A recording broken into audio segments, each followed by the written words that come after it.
আসসালামু আলাইকুম সম্মানিত দর্শকবৃন্দ, আশা করি সকলে ভালো আছেন।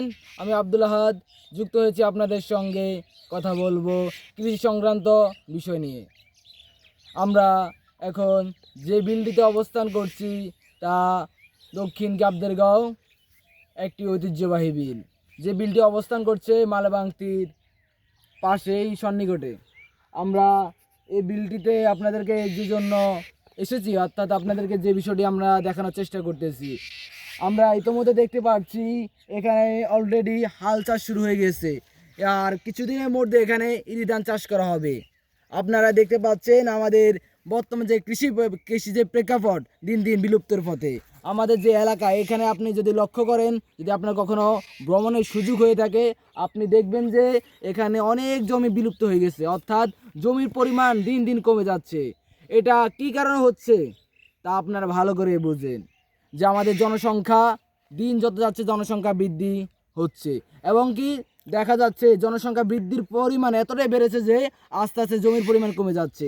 এবং কি আমাদের যে কৃষি জমিগুলা, এগুলা মূলত আমার দিক থেকে বিবেচনায় মূলত যে দিকগুলো আমি বিবেচনা এনেছি তা হচ্ছে এই কৃষি জমিগুলো বিলুপ্তের মূল কারণ হচ্ছে জনসংখ্যা এবং কি আমাদের অসচেতনতা।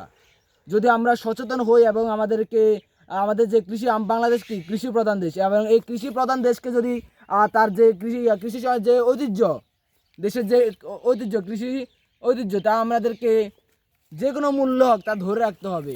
এবং এই কৃষি সংক্রান্ত যত বিষয় আছে সকল বিষয় আমাদেরকে নজরদারি আনতে হবে।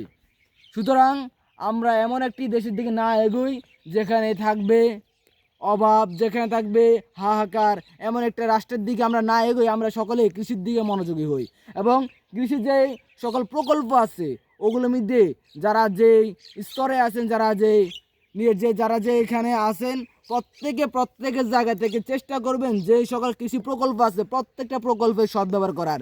এখানে দুর্নীতি না করে এখানে আসুন সমাজের জন্য, দেশের জন্য আমরা কিছু করে যাই, এবং সমাজের মানুষ যাতে খাদ্য ঘাটতিতে না পড়ে, এবং সমাজের মানুষ যাতে বিপদগ্রস্ত না পড়ে, আর সমাজের মানুষ যাতে আগের সে অবস্থায় পুনরাবৃত্তি না হয়।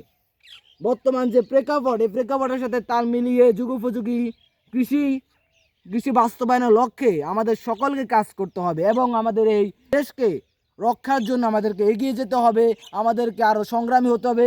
আমাদেরকে কৃষি জমিগুলো রক্ষার্থে আমাদের আরও সচেতন হতে হবে, এবং সচেতনতা বৃদ্ধির সাথে সাথে আমাদেরকে এটাও মাথায় রাখতে হবে যে কৃষি যদি বাঁচে তাহলে আমরা বাঁচবো।